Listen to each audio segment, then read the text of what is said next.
भाई जो गुरु बचन पे डट गे, कट गे फंद 84 के।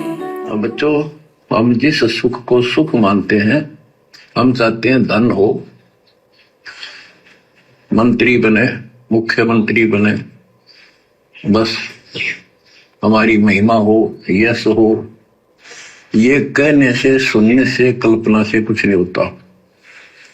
ये पिछले पूर्व जन्म के तप धर्म कर्मों से प्राप्ति होती है। इस जन्म में यदि शुभ कर्म नहीं किए, अच्छे कर्म नहीं किए, फिर वहीं के वहीं रह जाएंगे। परमात्मा कहते हैं मात्र सोचने से, सौपन लेने से, विचार करने से कोई काम नहीं बनता। जैसा हम सोच रहे हैं उसको प्राप्त करने के लिए हमने सिर धड़ की बाजी लगानी पड़ती है। माता पिता की सोच होती है कि मेरा बच्चा डॉक्टर बने, इंजीनियर बने, लेकिन माता पिता के सोचने से वो बच्चा डॉक्टर नहीं बनेगा, इंजीनियर नहीं बनेगा। माता पिता ने बच्चे को संघर्ष करवाना पड़ेगा, वैसी ही रिहर्सल करवानी पड़ेगी, स्कूल में भेजना पड़ेगा, कोचिंग लगवानी पड़ेगी, अच्छी अच्छी जगह एडमिशन दिलवाने पड़ेंगे, उसके ऊपर लाखों रुपया खर्च करना पड़ेगा, उसकी देखभाल करनी पड़ेगी, तब जाकर वो बच्चा डॉक्टर बनता है, इंजीनियर बनता है, दो पैसे कमाने के लायक बनता है। इसी प्रकार हम भगत भाई बहन खाली सतलोक के सपने लेने मात्र से सतलोक में नहीं जाएंगे। जैसा गुरुदेव भगवान ने हमारे को रिहर्सल करने को भक्ति के नियम बताए हैं, जो क्रिया बताई है, सत्संग दिए हैं, तीनों समय की आरती दी है, सुमरण दिया है, हमने सारी चीजें निभानी पड़ेंगी। इन सब के ऊपर हमने खरा उतरना पड़ेगा, तब जाकर कहीं हमें परमात्मा सतलोक प्राप्त करवाएंगे। खाली गुरु धारण कर लिया, हाथ में रक्षा सूत्र बांध लिया, गले में लॉकेट डाल लिया, कोई मिल जाए उसको सच्चाई बोल दिया और काम सारे उल्टे करते फिर रहे हैं जो पहले करते थे उपदेश लेने के बाद भी, तो फिर सतलोक नहीं मिलेगा। हमने वो क्रिया करनी पड़ेगी उसे प्राप्त करने के लिए। एक व्यक्ति बोला, भाई साहब मैं अमेरिका जाने की सोच रहा हूं, कितने पैसे लग जाएंगे? तो सामने वाला बोला, भैया सोचने के कोई पैसे नहीं लगते। बोला, सोचने के कोई पैसे नहीं लगते, जिस दिन टिकट खरीदने जाएगा उस दिन पैसे लगेंगे। तो भैया सोचने मात्र से बात नहीं बनेगी आप और हमारी। जो कर्म हमें दे दिए भगवान ने करने के लिए भक्ति मार्ग पर, हमने वो तमाम भक्ति कर्म करने पड़ेंगे। पांचों यज्ञ हमने नियमित करनी पड़ेंगी, सुमरण करना पड़ेगा, सत्संग सुनना पड़ेगा, गुरु को इष्ट मानना पड़ेगा। गीता अध्याय 3 श्लोक 13 के अनुसार गुरु को इष्ट मान के भोग लगाना पड़ेगा, तब जाकर हम सफलता प्राप्त करेंगे। और वो भी अंतिम श्वास तक इसी प्रकार की इन क्रियाओं में लगे रहे तो दृढ़ता के साथ। काल भी झटके बराबर मारेगा, काल भी बराबर चलता है, जरा सा माइनस पॉइंट देखा नहीं, काल तुरंत डंक मारेगा। तो देख लो भगत भाई बहनों, ये सतलोक जाना इतना आसान नहीं है।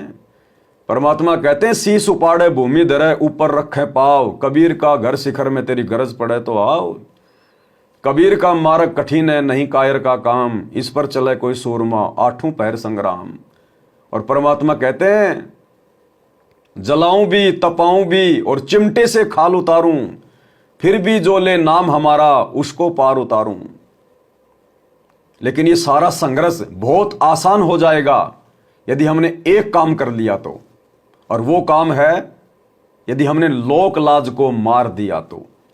यदि हम जीवित मर गए तो, कि बाढ़ में जाए समाज, बाढ़ में जाए रिश्तेदार, बाढ़ में जाए दुनिया, मैंने तो अपने सतगुरु के कहे अनुसार चलना है।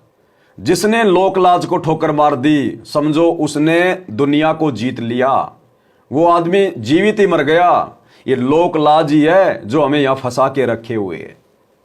और गुरुदेव भगवान ने बताया, इस लोक लाज से श्री रामचंद्र अर्थात विष्णु भी नहीं बच पाया। 7 फेरे लेके सीता को लाया था कि आजीवन साथ निभाऊंगा। फेरों में यही तो वचन लिए जाते हैं कि 7 जन्मों तक साथ रहूंगी, साथ रहूंगा। एक जन्म भी नहीं निभा पाया लोक लाज में आके। एक धोबी ने थोड़ा सा टोंट कस दिया, उसी दिन सीता को जंगल में निकाल दिया। ऐसी है ये लोक लाज।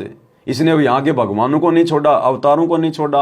आप और हमारी क्या औकात, लेकिन आप और हमारी औकात गुरुदेव ने बना दी, गुरुदेव भगवान ने बना दी हमारी औकात। अब तो केवल परमात्मा के आदेश अनुसार 2 कदम आगे बढ़ाने की देर है। परमात्मा पीछे खड़ा है शेर की तरह, ये समर्थ है। केरी नाम कबीर का विषम काल गजराज, ये केरी है परमात्मा। केरी शेर को देखकर हाथी भी लीद कर देता है। तो आज हमने बिल्कुल भी कदम पीछे नहीं हटाने, अब तो सिर धड़की बाजी लगाने का समय है, नहीं तो हम कायर कहलाएंगे, कायर। फिर हमारी कहीं इज्जत नहीं होगी। अरे यदि लड़ाई के समय सेना से कोई सैनिक अगर कायरता दिखा देता है, यदि वो अपने घर भाग के आ जाता है, तो ना तो उसकी समाज में कोई इज्जत होती है, और ना उसको कोई मेडल मिलता है, ना उसको कोई जो है प्रमाण पत्र मिलता है, और नौकरी से भी जाता है। और जो शहीद हो जाता है उसके नाम की मूर्तियां बनती हैं, उसके नाम के बड़े बड़े हॉस्पिटल बन जाते हैं, स्कूल बन जाती है, घर वालों को लाखों रुपया मिलता है, जमीन मिलती है, पेट्रोल पंप मिलता है। और जब तक रहती है दुनिया तब तक उसका नाम रहता है, फलाना शहीद पेट्रोल पंप, फलाना शहीद के नाम से स्कूल। तो हमने तो इस भक्ति मार्ग पर अब हिम्मत करके पैर जमा के रखने, और हमारे साथ तो सतगुरु है, सतगुरु। अगर हम 2 कदम भी चलेंगे, परमात्मा 60 कदम चलेगा। जै तू चाले 1 कदम, मैं चालू कदम 60 है, और जै तू हो जा काठ का, मैं हो जाऊं लोहे की लाठ है। अगर जरा भी बकवाद कर दी तो परमात्मा कहते हैं फिर मैं तेरा बाप हूं, बख्शूंगा नहीं फिर। जै तू हो जा काठ का, अगर तेरे अंदर जरा भी अहंकार आ गया तो परमात्मा कहते हैं फिर मैं भी लोहे की लाठ हूं। तू अगर काठ जितना अहंकारी होगा तो मैं भी लोहे की लाठ हूं, फिर मैं तेरे से ऊपर वाला हूं, बख्शूंगा नहीं फिर। और अगर तू मेरे लिए 1 कदम चलेगा तो मैं 60 कदम आगे मिलूंगा तेरे को। तो भाई और बहनों, छोटी छोटी बातों से हमने डरना नहीं है, घबराना नहीं है। किसी का पति धमका रहा है, तेरे को घर से बाहर निकाल दूंगा, तेरे को मैं डाइवोर्स दे दूंगा, हैं मैं ये कर दूंगा, डरना नहीं है, घबराना नहीं है। हमें तो असली पति मिल गया, असली पति, जिसने रावण जैसों के बक्कल उतार दिए। आपके पति की औकात क्या है? 2 करोड़ का आदमी। हमने मीराबाई की तरह दृढ़ रहना है, परमात्मा के भरोसे अंतिम श्वास तक संघर्ष करना है।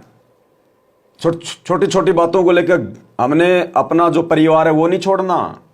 2-4 थप्पड़ मारेंगे, खा लेंगे, गालियां निकाल रहे हैं, निकाल लो, हमारी क्या फुंसियां हो रही हैं उनकी गालियों से।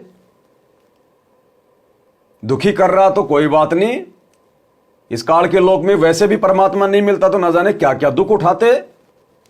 हाँ, यदि बात बिल्कुल ही आउट ऑफ कंट्रोल हो जाए, आपका हाथ पकड़ के घर वाले घर से बाहर निकाल दें, तो उस समय फिर निकल दो परमात्मा का नाम लेके, अपने भगवान पे विश्वास करके, भगत प्रहलाद की तरह, मीराबाई की तरह। फिर आपका साथी आगे अपना गुरु है, परमात्मा है। मालिक ऐसी व्यवस्था कर देगा वो पति 7 जन्म में नहीं कर सकता। लेकिन छोटी छोटी बातों को लेकर घर त्यागना समझदारी नहीं होती। देखो, आज हमारे गुरुदेव भगवान संघर्ष करके हमें यही तो शिक्षा दे रहे हैं कि बच्चों, मेरी जैसी आपत्ति तुम्हारे ऊपर नहीं आ सकती। सन 1994 से परमात्मा ने कभी ठंडा पानी नहीं पिया, कभी सुख का सांस नहीं लिया। गुरुदेव भगवान ने सन 1994 से गांव गांव जाते थे, पाठ करते थे। जिस घर में पाठ होता था उन लोगों की गालियां खाते थे गुरुजी, जो लोग नाम नहीं लिए हुए होते थे। बाहर के गांव वाले लोग जब गुरुजी पाठ करते थे, सत्संग करते थे, पत्थर फेंका करते थे। 2006 में करोथा कांड, 21 महीने जेल। और जो भाई बहन जो गुरुजी के साथ जेल में थे वो बताते थे कि जो प्रशासन था रोहतक जेल में गुरुजी से झाड़ू निकलवाया करता था, रोहतक जेल में गुरुजी से झाड़ू निकलवाया करता था। और रिमांड के दौरान गुरुदेव के छाती के बाल तक उखाड़ लिए गए थे। फिर भी इस परमात्मा ने आप और हमारे लिए अपने दर्द की परवाह नहीं करी। आप और हमारे लिए परमात्मा ने दिन रात एक कर दिए। और वर्तमान में देख लो, 10.5 साल हो गई गुरुदेव को जेल में। 10.5 साल किसके लिए बैठे हैं? क्या उन्होंने यहां अपना कोई बिजनेस सेट करना है? क्या हमारे गुरुदेव ने कोई चुनाव लड़ना है जो अपने बोर्ड तैयार कर रहे हैं सिर्फ आप और हमारे लिए, क्योंकि वो हमारे पिता हैं। भाई और बहनों, परमार्थ के लिए अगर निस्वार्थ भाव से कोई इस कदर संघर्ष कर सकता है तो केवल भगवान है। यहां के अवतार ब्रह्मा विष्णु महेश भी नहीं कर पाए, ऊपर हाथ खड़े कर लिए उन्होंने अंत में इन दुनिया वालों से। लेकिन दुनिया वालों की मार गालियां खा खा के भी परमात्मा उन्हें संभाल रहा है, उन्हें शिक्षा दे रहा है, ज्ञान दे रहा है। मालिक को पता सब मेरे बेटा बेटी हैं। तो फिर हम छोटे छोटे संघर्षों से फिर क्यों हार माने? हम क्यों अपना घर छोड़कर जाएं छोटी छोटी बातों को लेकर? हमारा पिता हमें शिक्षाएं तो दे रहा है संघर्ष करके, हमने शिक्षाएं तो लेनी अपने बाप से, तो हमने भी संघर्ष करना है भाई और बहनों, तभी हम सफल होंगे। समर्थ है वो तो संघर्ष आने ना दे जीवन में, वो तो कोई समस्या आने ना दे, इतना सक्षम है। लेकिन थोड़ा बहुत जो हमारे सामने समस्या आती हैं, परमात्मा हमें उन समस्याओं में मजबूत करना चाहता है, हमें आगे भविष्य के लिए परमात्मा जो है दृढ़ करना चाहता है। इसलिए परमात्मा हल्की फुल्की समस्याएं हमारे सामने आने देता है, अन्यथा ये तो समर्थ है, समर्थ। ये परमात्मा तो कांटा भी ना लगने दे अपने बच्चों को, कांटा भी।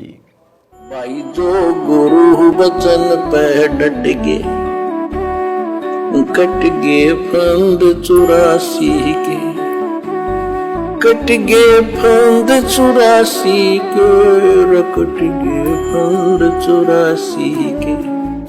भाई जो गुरु बचन पे डट गे, कट गे फंद 84 के, कट गे फंद 84 के, रकट गे फंद 84 के।